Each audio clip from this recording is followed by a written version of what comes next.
শরীয়তপুরের গোসাইঘাটে অনুষ্ঠিত হলো বীর মুক্তিযোদ্ধা শহীদ আব্দুল হাই স্মৃতি মিনি ফুটবল টুর্নামেন্ট 2025 সিজন 3 এর ফাইনাল খেলা ও পুরস্কার বিতরণ অনুষ্ঠান। গোসাইঘাট প্রতিনিধি আলম সর্দার জানান, মঙ্গলবার বিকেলে উপজেলার কোদালপুর ইউনিয়নের বালুরচর বাজার মিনি ফুটবল টুর্নামেন্ট মাঠে অনুষ্ঠিত ফাইনালে ট্রাইবেকারে বালুরচর বাজার একাদশকে 2-0 গোলে পরাজিত করেছে মিছির আলী মোল্লাপাড়া একাদশকে। অনুষ্ঠানে প্রধান অতিথি হিসেবে উপস্থিত ছিলেন বিশিষ্ট রাজনীতিবিদ ও সমাজসেবক মিয়া শাহাবুদ্দিন বাচ্চু মৃধা। তিনি বিজয়ী ও রানার্স আপ দলের হাতে পুরস্কার তুলে দেন। তিনি বলেন, বালুরচর বাজারের তরুণেরা চমৎকারভাবে এই টুর্নামেন্টের আয়োজন করেছে। এই ধরনের ক্রীড়া আয়োজন তরুণ সমাজকে মাদক থেকে দূরে রাখবে এবং এলাকার সুনাম ফিরিয়ে আনবে। তিনি আরও যোগ করেন, এই এলাকার তরুণেরা যদি ভালো খেলোয়াড় হতে চায়, তাদের খরচ আমি ব্যক্তিগতভাবে বহন করব। আমরা সবাই মিলে মাদকের বিরুদ্ধে জিহাদ ঘোষণা করছি। অনুষ্ঠানে সভাপতিত্ব করেন বিশিষ্ট ব্যবসায়ী ও মিডিয়া ব্যক্তিত্ব সিকান্দার MA দীপু।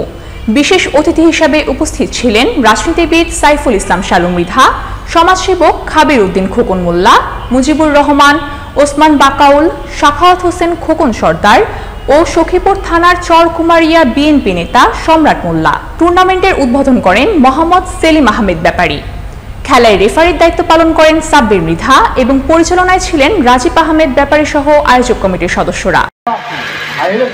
তাদেরকে দুঃখনা পাওয়ার জন্য অনুরোধ করছি।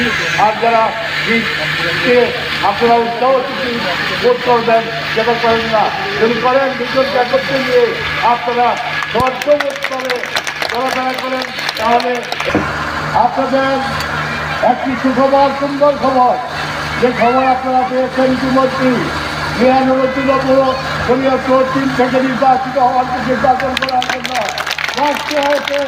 আপনারা তার সাথে একত্রে থেকে তাকে উৎসাহ দিয়ে নির্বাচন পর্যন্ত তার সাথে থেকে আপনারা নির্বাচন করে তাকে নির্বাচিত করে সংসদে পাঠানোর পরে দেখবেন এই